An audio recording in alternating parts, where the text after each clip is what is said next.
E aí, galera, beleza? Nessa aula nós vamos falar sobre mudanças de fase, os estados físicos da matéria e o diagrama de fases. Vamos iniciar pelo estado sólido. Na fase sólida, as moléculas encontram-se muito próximas e há entre elas uma forte interação, o que lhes permite ligeiras movimentações em torno de posições de equilíbrio. De modo macroscópico, uma substância na fase sólida caracteriza-se por possuir forma e volume definidos. Fase líquida. Na fase líquida, as moléculas se encontram mais afastadas umas das outras, porém ainda existe entre elas forças consideráveis de coesão. No entanto, essas interações são bem mais fracas que nos sólidos. Como as forças de coesão entre as partículas no estado líquido são menores que no estado sólido, as moléculas apresentam maior movimentação, o que explica o fato de um líquido possuir a forma do recipiente que o contém. Estado gasoso. Na fase gasosa, a distância entre as moléculas é muito maior quando comparada com suas dimensões. Por estarem muito afastadas umas das outras, a interação entre elas é praticamente desprezível, o que lhes permite uma grande liberdade de movimentação. E nos gases, assim como nos líquidos, não possuem uma forma bem definida e irão possuir a forma do recipiente que os contém. Vamos analisar a curva de aquecimento de uma substância qualquer, onde nós temos um gráfico da temperatura em função da quantidade de energia. Conforme o corpo ganha calor, a temperatura dele aumenta. O que vai acontecer? Ele pode sair da fase sólida e ir para a fase de líquido, ocorrendo uma fusão, ou pode ir da fase de líquido para a fase de gasoso, ocorrendo uma ebulição. A mudança de fase ocorre com uma temperatura constante. Então, na mudança de fase, a gente tem a atuação de calor latente. A variação de temperatura ocorre sem mudança de fase. E a gente vai ter na variação de temperatura o calor sensível. Então, quando houver mudança de fase, atuação de calor latente.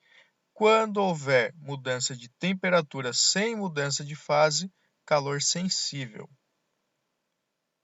Uma curva de resfriamento. Temos novamente o gráfico da temperatura pela quantidade de energia.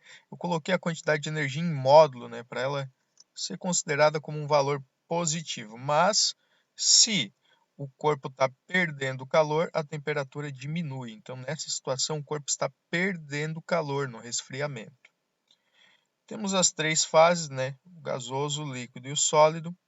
Quando a substância vai do gasoso para o líquido, nós temos uma condensação. E quando vai do líquido para o sólido, nós temos uma solidificação. Quando houver mudança de fase, isso vai estar ocorrendo com uma temperatura constante. Na mudança de fase, a gente tem calor latente, e quando houver variação de temperatura, isso vai acontecer sem mudança de fase. E a gente vai ter o calor sensível atuando nas situações em que tem variação de temperatura. Vamos analisar agora o esquema das mudanças de fase. Nós temos os três estados físicos, o sólido, o líquido e o gasoso. Quando a substância sai do sólido para o líquido, ocorre uma fusão. Quando sai do líquido para o gasoso, ocorre uma vaporização. Quando sai do gasoso para o líquido, condensação. Quando sai do líquido para o sólido, solidificação.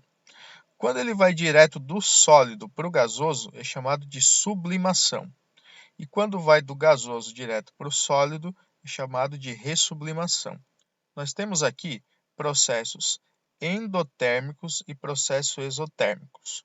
Os processos endotérmicos são aqueles em que ocorre um ganho de calor e a quantidade de energia é maior que zero, ou seja, a quantidade de energia é positiva. Os processos exotérmicos são aqueles em que ocorre perda de calor, ou seja, a quantidade de calor é menor que zero, a quantidade de calor é negativa. Diagrama de fases. Temos um diagrama de fases aqui num gráfico de pressão por temperatura. Na região A, nós temos a fase sólida. Na região B está na fase líquida. Na região C nós temos vapor. Na região D nós temos gás. A curva 1 representa a curva de sublimação. Então, nessa curvinha, existe uma mistura em equilíbrio entre sólido e vapor. Na curva 2 é uma curva de fusão e existe uma mistura em equilíbrio entre sólido e líquido. E na curva 3 temos a curva de vaporização, que é uma mistura em equilíbrio entre líquido e vapor. O ponto T é chamado de ponto triplo. Nesse ponto vai ter uma mistura em equilíbrio entre sólido, líquido e vapor. Este ponto normalmente só pode ser obtido em laboratório, então não é algo que é muito comum no nosso dia a dia, né? É algo que é feito em laboratório. O ponto C é chamado de ponto crítico, e nesse ponto a mistura em equilíbrio entre líquido e gás. O TC é a temperatura crítica. O que tem de importante nessa temperatura crítica? Bem, se a substância estiver abaixo da temperatura crítica, ela se apresentará como vapor. Se a substância estiver acima da temperatura crítica, ela se apresentará como gás.